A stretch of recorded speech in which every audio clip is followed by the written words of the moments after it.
ഒരു personal satisfaction എന്ന് പറയുന്ന ഒരു സംഭവം വേണ്ടേ. ഇപ്പൊ ഒരു ചായ കുടിക്കുമ്പോൾ എനിക്കിപ്പോ ഒരു അലി കുടിച്ചിട്ട് കാര്യമുണ്ടോ? അല്ലെ, എന്റെ ദാഹം മാറത്തില്ലല്ലോ. എന്റെ ദാഹം ഒരു നേരെ മറിച്ച് ഒരു 5-6 ചായ ഉണ്ട്, അലിയും കുടിക്കുന്നു ഞാനും കുടിക്കുന്നു, ഇതിന്റെ ടേസ്റ്റ് മധുരമാണ്, ഇത് മധുരമാണ് അല്ല മധുരം കൂടുതലാണ്, നമുക്ക് ഇത് ചെയ്യാം എന്ന് പറഞ്ഞ പോലെ ഉള്ളൂ. ഇപ്പൊ ഈ സിനിമ ഇഷ്ടപ്പെട്ടു, അലിക്ക് കൂടുതൽ ഇഷ്ടപ്പെട്ടു, എനിക്ക് ഒട്ടും ഇഷ്ടപ്പെട്ടില്ല.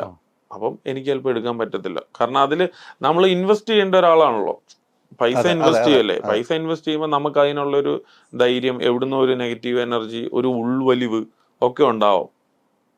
അപ്പൊ ഞാൻ അങ്ങനെ എടുക്കാത്ത സിനിമയുണ്ട്. ലിസ്റ്റിന് എടുക്കാതെ പോയൊരു സിനിമ എനിക്ക് കൃത്യമായിട്ട് രോമാഞ്ചമാണ് അല്ലേ. ലിസ്റ്റിന് 2 പ്രാവശ്യം സിനിമ കണ്ടു എന്നാണ് എൻ്റെ അറിവ്. 2 പ്രാവശ്യം സിനിമ കണ്ട് രോമാഞ്ചം ലിസ്റ്റിന് ഒരു രീതിക്കും വർക്കൗട്ട് ആകുന്നില്ല. ആ സിനിമ ലിസ്റ്റിന് വിടുന്നു. പിന്നീട് ജോബി ജോർജ് ആ സിനിമ എടുക്കുന്നു, അത് സൂപ്പർ ഹിറ്റ് അടിക്കുന്നു. നമ്മൾ ഒരുമിച്ച് ഇത് ചർച്ച ചെയ്തിട്ടുള്ള അല്ലെ, പ്രേക്ഷകർ അറിഞ്ഞിട്ടില്ലാത്ത നമ്മൾ ചർച്ച ചെയ്തിട്ടുള്ള, പ്രേക്ഷകരും കൂടെ അറിയണല്ലോ. അത് ലിസ്റ്റിനെ സംബന്ധിച്ചിടത്തോളം വലിയ ഒരു പരാജയമാണ്. ലിസ്റ്റിന് ഒരു സിനിമയുടെ കാഴ്ചപ്പാട് ഇല്ലാതെ പോയെന്നൊക്കെ ആരെങ്കിലും പറഞ്ഞാൽ ലിസ്റ്റിന് അത് അംഗീകരിക്കുമോ? അല്ല, അങ്ങനെയല്ല. ഇപ്പം നമ്മൾ ചിന്തിക്കുന്നതോ സിനിമ എന്ന് പറയുന്നത് അങ്ങനെയാണല്ലോ. നമ്മൾ സിനിമ ഓഡിയൻസിനെ കാട്ടുന്നതിന് മുമ്പ് നമ്മൾ തിയേറ്ററിലിരുന്ന് പല ഇതിൽ പ്രവർത്തിച്ച ടെക്നീഷ്യന്മാരും കാണും, അഭിപ്രായം പറയാറൊക്കെ പിയുനുണ്ട്. ആ സിനിമ ആ സമയത്ത് പലരും കണ്ട കൂട്ടത്തിൽ ഞാനും കണ്ട ഒരു വ്യക്തിയാണ്. അപ്പോൾ കണ്ടു കഴിഞ്ഞപ്പം എനിക്കെന്തോ, അതായത് ഈ സിനിമ ഇത്ര വലിയ ഹിറ്റ് ആവുന്നോ അല്ലെങ്കിൽ അങ്ങനെ ഞാൻ ഒരു ഭയങ്കരമായിട്ട് എനിക്ക് തോന്നിയില്ല. അപ്പൊ അങ്ങനെ തോന്നിയിരുന്നെങ്കിൽ, അങ്ങനെ ഞാൻ പ്രതീക്ഷിച്ചിരുന്നെങ്കിൽ ഉറപ്പായിട്ടും ആ സിനിമ നമ്മളിലൂടെ വന്നു പോയേനെ. വേറെ ആരുടെയും പോകുന്നില്ല അല്ലെ, നമ്മളിലൂടെ വന്നു പോയേനെ. പക്ഷെ എങ്കിൽ കൂടി ആ പ്രൊഡ്യൂസറുമായിട്ട് ഞാൻ സംസാരിക്കും. ആ പ്രൊഡ്യൂസറിനെ എന്നിൽ പറ്റുന്ന ഹെൽപ്പ് ഞാൻ ആ ആൾക്കും ചെയ്തിട്ടുണ്ട്. അതെന്തു ആയിക്കോട്ടെ, ആ ആൾക്ക് എന്നിൽ പറ്റുന്ന ഹെൽപ്പ് ഞാൻ സിനിമ എടുക്കാതെ. അതെ അതെ, അതാണ് എനിക്ക് ചെയ്യാൻ വേണ്ടിയിട്ട് പറ്റുള്ളൂ. പക്ഷെ ഇതൊരു പൂർണ്ണ റിസ്ക് ആയിട്ട് നമുക്ക് ഇപ്പം ഇവന് എടുക്കാൻ പറ്റുമോ, അതിൻ്റെ അകത്ത് പുള്ളിയായിട്ട് അസോസിയേറ്റ് ചെയ്യാൻ പറ്റുമോ എന്നുള്ളതൊന്നും നമുക്ക് ഇപ്പം ഇവൻ അറിയില്ല. അപ്പൊ അതുകൊണ്ടിട്ടാണ് നമ്മുടെ ജഡ്ജ്മെന്റ്, അല്ലെങ്കിൽ ഇതിപ്പം ഞാനൊരു സിനിമേനെ ഇതായിട്ട് പറയുന്നല്ല, ആ സിനിമ നമുക്കിപ്പോ ജഡ്ജ് ചെയ്യാനായിട്ട് പറ്റിയില്ല. പിന്നീട് ഇത് റിലീസ് ചെയ്യേണ്ട തിയേറ്ററിൽ പോയിരുന്നു കണ്ടോ? തിയേറ്ററിലും പോയിരുന്നുണ്ട് റിലീസ് കഴിഞ്ഞിട്ട്. അതെ അതെ, ഈ ഹിറ്റ് ആയിക്കൊണ്ടിരിക്കുമ്പോഴും അപ്പോഴും എങ്ങനെ അപ്പോഴും വർക്കൗട്ട് ആയില്ല?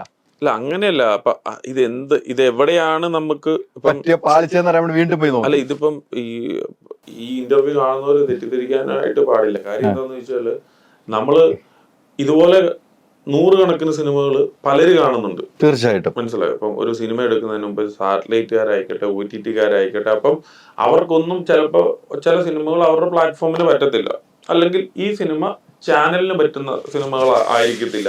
അങ്ങനെയൊക്കെ പറഞ്ഞ് പല പല സിനിമകൾ മാറി പോവാറുണ്ട്, എടുക്കാതെ പോവാറുണ്ട്. മനസ്സിലായോ?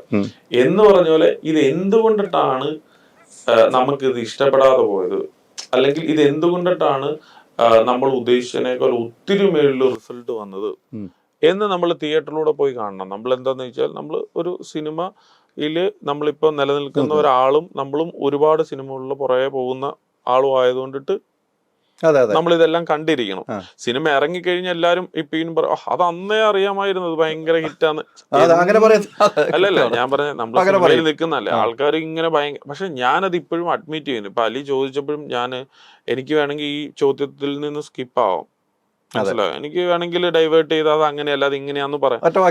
അതെ, പക്ഷെ എനിക്ക് അങ്ങനെ പറയാനായിട്ട് തോന്നുന്നില്ല. ഞാൻ കണ്ടപ്പോ ഞാൻ ഉദ്ദേശിച്ചതിനേക്കാളൊക്കെ എത്രയോ ഇരട്ടി വലിയ ഹിറ്റായ സിനിമ. അപ്പൊ തിയേറ്ററിൽ പോയിരുന്ന് കാണുമ്പം ഇതെന്താണ് ഇത്ര വലിയ ഹിറ്റായെന്ന് അപ്പോഴും ഞാൻ ആലോചിക്കുകയാണ്. മീൻസ് പറഞ്ഞോണ്ട്, കാരണം എല്ലാവരും ചിരിക്കുകയാണ്, എല്ലാവരും. അല്ല, അതാണ്. അപ്പൊ നമ്മൾ ആ മൈൻഡിലൊക്കെയാണല്ലോ ആ സിനിമ ഫ്രീ ആയിരിക്കണം ഒരു സിനിമ കാണുമ്പോൾ. അതാണ്. അപ്പൊ നമുക്കിപ്പോ ഈ പൈസ അവിടുന്ന് വരാണ്ട്, ഈ പടത്തിന്റെ ഷൂട്ടിംഗ് അവിടെ നടക്കുന്നുണ്ട്, അയ്യോ അവിടെ ഇപ്പൊ ആ ആർട്ടിസ്റ്റിന് നടുവേന എന്ന് പറഞ്ഞുകൊണ്ടിട്ട് വരാനായിട്ട് പറ്റിയിട്ടില്ല, ഇപ്പൊ ഇവിടെ മഴ പെയ്യുന്നുണ്ട്, അവിടെ ഷൂട്ടിംഗ് നടന്നില്ല. അപ്പൊ ഇങ്ങനത്തെ 10 കോളുകൾ പരിപാടികളെല്ലാം നമുക്ക് വരുമ്പോ നമുക്ക് ഇതിനകത്ത് വർക്കാവൂല, ഉറപ്പായിട്ടും വർക്കാവൂല. അത് തന്നെ സംഭവിച്ചതെന്ന് എനിക്ക് തോന്നുന്നു. അല്ല, ആയിരിക്കാം, ഓഫ് കോഴ്സ് അങ്ങനെ ആയിരിക്കാം. പക്ഷെ എന്നാലും ചില സിനിമകൾ നമ്മൾ ഉദ്ദേശിക്കുന്നതിന്റെ എത്രയോ മുകളിലാണ്. അതെ അതെ അതെ, എത്രയോ റിസൾട്ട് അങ്ങനെയാണ്. പക്ഷെ എന്നാലും സിനിമയുടെ സക്സസ് റേഷ്യോ എന്ന് പറയുന്നത് എത്രയാണ്? 10% താഴെയാണ്. ഇപ്പൊ തന്നെ 7 മാസമായി ഈ വർഷം തുടങ്ങിയിട്ടിട്ട്. എത്ര ഹിറ്റ് ഉണ്ടായി? വളരെ ചുരുക്കം. 3, 4, 5 അതിൽ ഹിറ്റുകളുണ്ടോ? എത്ര സിനിമകൾ ഇറങ്ങി? 100 സിനിമകളിൽ ഇറങ്ങിയിട്ടിട്ട് 5 സിനിമയിൽ താഴെയാണ് സക്സസ് ആയത്. അതെ അതെ അതെ, മനസ്സിലായി. അപ്പൊ ഇതിന്റെ റേഷ്യോ എത്രയാണ് ശരിക്കും പറഞ്ഞു കഴിഞ്ഞാല്? കൃത്യമാണ്. ഈ റേഷ്യോയിൽ വെച്ചാണ് ഈ ഇൻഡസ്ട്രിയെ ഓടിക്കൊണ്ടിട്ടിരിക്കുന്നത്. കൃത്യമാണ്. ഈ തുറമുഖം ലിസ്റ്റിൻ, തുറമുഖം ഒത്തിരി റിസ്ക് എടുത്താണ് ലിസ്റ്റിൻ വാങ്ങുന്നത്. തുറമുഖ സിനിമ നമ്മൾ സംസാരിച്ചിട്ടുണ്ടെങ്കിലും തുറമുഖം ഒത്തിരി റിസ്ക് ആയിരുന്നു ലിസ്റ്റിന്റെ കൈകളിൽ എത്തുമ്പോൾ. അത് വലിയ ബാധ്യതകളിൽ നിന്നിട്ട് ലിസ്റ്റിന് ഏറ്റെടുക്കുമ്പോൾ പോലും റിലീസിന്റെ തലേത് വരെ അവരുമായിട്ട് കൊമ്പ് കോർക്കുന്ന നിലയിലേക്ക് ഫോൺ കോളുകളിൽ എത്തേണ്ട വന്ന ഒരു വ്യക്തിയാണ്. എനിക്ക് കൃത്യമായിട്ട് അറിയാം. അത്തരം റിസ്ക് ഉള്ള സിനിമ എടുത്തത് എന്തിനാണ്? അത്തരം റിസ്ക് ഉള്ള സിനിമ ലിസ്റ്റിന് എന്തിനാണ് എടുത്തത്? അത് തിയേറ്ററിൽ അത്ര വർക്കൗട്ട് ആവുകയും ചെയ്തില്ല ആ സിനിമ. എന്തിനാണ് അത്തരം റിസ്ക് ഏറ്റെടുത്തത്? അതല്ല, അത് ഒരുപാട് പേര് കഷ്ടപ്പെട്ടതാണ്. അതുപോലെ തന്നെ ഒരുപാട് തവണ പല ആൾക്കാർ ആ സിനിമ ഇറക്കാൻ വേണ്ടിയിട്ട് വെളിയിൽ വരാൻ വേണ്ടിയിട്ട് പ്രവർത്തിക്കുകയും അത് നടക്കാതെ പോവുകയും ചെയ്തു. പലപ്പോഴും നടക്കും, ചർച്ചകൾ നടക്കും, ഫ്ലോപ്പ് ആവും, ചർച്ചകൾ നടക്കും, ഫ്ലോപ്പ് ആവും. അപ്പോൾ ഇതെല്ലാം അപ്പം എനിക്കൊരു ത്രില്ല്, മനസ്സിലായോ? പിന്നെ ഞാൻ നിവിനുമായിട്ട് ഈവൻ പടം ചെയ്യേണ്ട ഒരു കാര്യത്തെ പറ്റി സംസാരിച്ചിട്ടുണ്ടായിരുന്നു. അപ്പോൾ അതിന്റെ ഇടയ്ക്കാണ് ഈ കാര്യം ഒരു ഡിസ്കഷനിലായിട്ട് ഈ പീൻ വരുന്നത്. അങ്ങനെ വന്നു കഴിഞ്ഞപ്പോൾ എനിക്കൊരു ത്രില്ല് ഈ സിനിമ ഒന്ന്, അപ്പോൾ ഓക്കെ, പലര് നോക്കിയിട്ടിട്ട് നടക്കാത്ത ഒരു കാര്യമാണല്ലോ, അപ്പോൾ നമ്മളൊന്ന് ട്രൈ ചെയ്യാം അതിന് വേണ്ടിയിട്ട്. അപ്പം ഞാൻ എല്ലാവരുമായിട്ട് സംസാരിച്ചു, എല്ലാവരെയും കൺവിൻസ് ചെയ്തു. അപ്പോൾ ഇതുമായിട്ട് നിന്നവർക്കൊക്കെ ഒത്തിരി ലോസ് ഉണ്ട് കേട്ടോ. ആ ലോസ് എല്ലാം നമ്മൾ പറഞ്ഞു കഴിഞ്ഞപ്പോൾ അവരത് നഷ്ടം സഹിക്കാനായിട്ട് തയ്യാറായത് കൊണ്ടിട്ടാണ്. അപ്പം ആ തയ്യാറായത് ഞാനത് അവരെ കൺവിൻസ് ചെയ്തപ്പോഴാണ് അവർ അതിൻ്റെ അകത്ത് റെഡിയായത്. അപ്പോൾ അങ്ങനെ ആണ് ആ പടം ഇറങ്ങേണ്ട സാഹചര്യം ഉണ്ടായത്. ലിസ്റ്റിന് അതിനകത്ത് എത്ര പണം പോയിട്ടുണ്ടാവും ആ പടത്തിൽ? അല്ല, അങ്ങനെയല്ല, എനിക്ക് കുറച്ച് പൈസ ഇവന് പോയിട്ടുണ്ടാവും. പക്ഷെ എന്താന്ന് വെച്ചാൽ അതിന്റെ കൂടെ നിന്ന ഒരുപാട് ആളുകൾക്ക് കുറച്ച് പൈസ, അതായത് ഇൻവെസ്റ്റ് ചെയ്ത പൈസകളിൽ കുറച്ച് ഇവന് പോയിട്ടുണ്ട്. ആർക്കും അതിലൊരു ലാഭം ഉണ്ടായില്ല അല്ലെ? എല്ലാവർക്കും കുറച്ച് ലോസ് ആണ്. അതിൽ കൈകോർത്ത എല്ലാവർക്കും. അതെ അല്ലെ? നിവിനും അതിനകത്തൊരു പാർട്ട്ണർ ആയിരുന്നല്ലോ. നിവിന് എല്ലാവർക്കും അതിന്റെ അകത്ത് പൈസ പോയിട്ടുണ്ട്. ഇപ്പൊ നിവിൻ ആദ്യം പറഞ്ഞ ശമ്പളം നിവിന് കിട്ടിയിട്ടില്ല, അങ്ങനത്തെയുള്ള കാര്യങ്ങളൊക്കെ.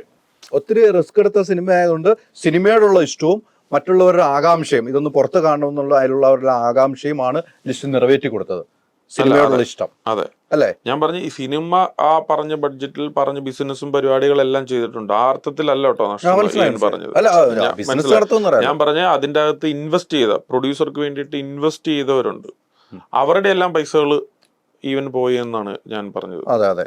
ചൗധരി സാർ ആയിട്ടുള്ള ആത്മബന്ധം ഭയങ്കരമാണ് അല്ലേ? മോൻ്റെ ബർത്ത്ഡേക്ക് വില വന്നു. ചൗധരി സാർ എന്ന് വെച്ചാൽ മലയാള സിനിമയ്ക്കപ്പുറം ഇന്ത്യൻ സിനിമ കാണുന്ന ഒരു മഹൾ വ്യക്തിയാണ്. ചെന്നൈ സിനിമയ്ക്കൊക്കെ ഫിനാൻസ് ചെയ്യുന്ന ഒരു വ്യക്തി, നല്ല മനുഷ്യൻ, നല്ല ഉടമ. അദ്ദേഹമായിട്ടുള്ള ഒരു ആത്മബന്ധം എങ്ങനെയാണ്? അല്ല, അങ്ങനെയല്ല. ചൗധരി സാറ്, ഞാൻ ട്രാഫിക് എന്ന് പറയുന്ന സിനിമ മൂലമാണ് പുള്ളിയിലെ എനിക്ക് പരിചയം. പക്ഷെ അന്നൊക്കെ ജസ്റ്റ് പരിചയം മാത്രമേ ഉള്ളൂ. കാണുമ്പോൾ ജസ്റ്റ് മിണ്ടും ഹായ് പറയും എന്നുള്ള ഒരു കാര്യത്തിൽ അപ്പുറം ഒന്നുമില്ല. പിന്നീട് ഞാൻ എൻ്റെ ഹൗ ഓൾഡ് ആർ യു എന്ന് പറയുന്ന സിനിമ ആയിട്ട് പോയപ്പോൾ സാറുമായിട്ട് കൂടുതൽ അടുത്തു. അന്ന് പോലാണ് ഞങ്ങൾ തമ്മിലുള്ളൊരു റിലേഷൻഷിപ്പ്, ഒരു സൗഹൃദം കുറച്ചുകൂടെ മെച്ചപ്പെട്ടായിട്ട് ഈവൻ വരുന്നത്.